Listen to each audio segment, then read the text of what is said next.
one of the questions that I get a lot from composers that are, right at the beginning of their career out of school or whatever is, do I need to be a gamer to score games? I get that question all the time.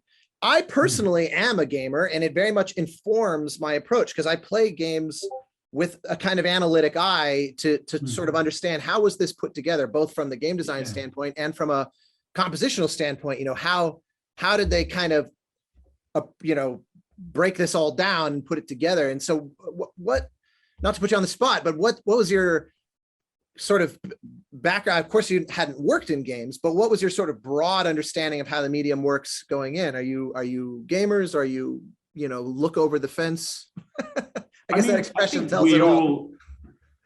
I think there are those sort of anecdotal sort of rules, the same way one might hear about film scoring, avoid the voice, games it's a non-linear medium, and you should think about how. Who says avoid the voice? That's I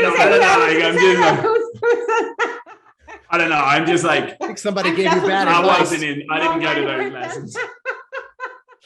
But, okay, good. But at the same time, I think we were both aware that we're not like, and the score is still how it is. Like, I'm sure that there are so many people, I'm sure yourself as well, who have taken advantage of the mechanics of how game music can function. And it would be parachuting in and parachuting out again to pretend that we've parachuted in and known every possibility of what the audio engine in a game can do. I'm sure that there's so much left to explore in the potential of what Oh yeah, it's a medium. Working in games right now is, I often say that it's equivalent to if you were scoring films in the 30s or 40s, where you got, there's a few masterpieces that were made. They made King Kong, they made The Wizard of Oz.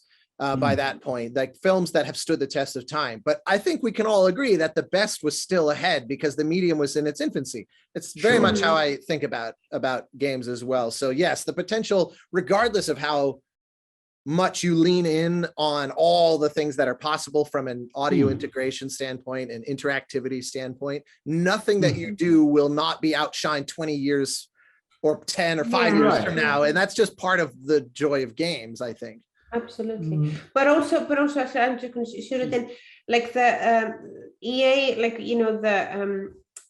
we're also really keen on working with people for this game that actually were not gamers, that because they were really keen on interesting kind of to kind of really kind of crash in on disruption, like to really, like disruption was like really kind of the key word that kept coming up again and again.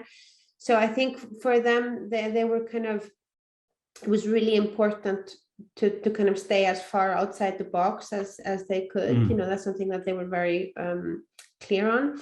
And I think one of the easiest ways to do that is to work with someone that doesn't know where the box is.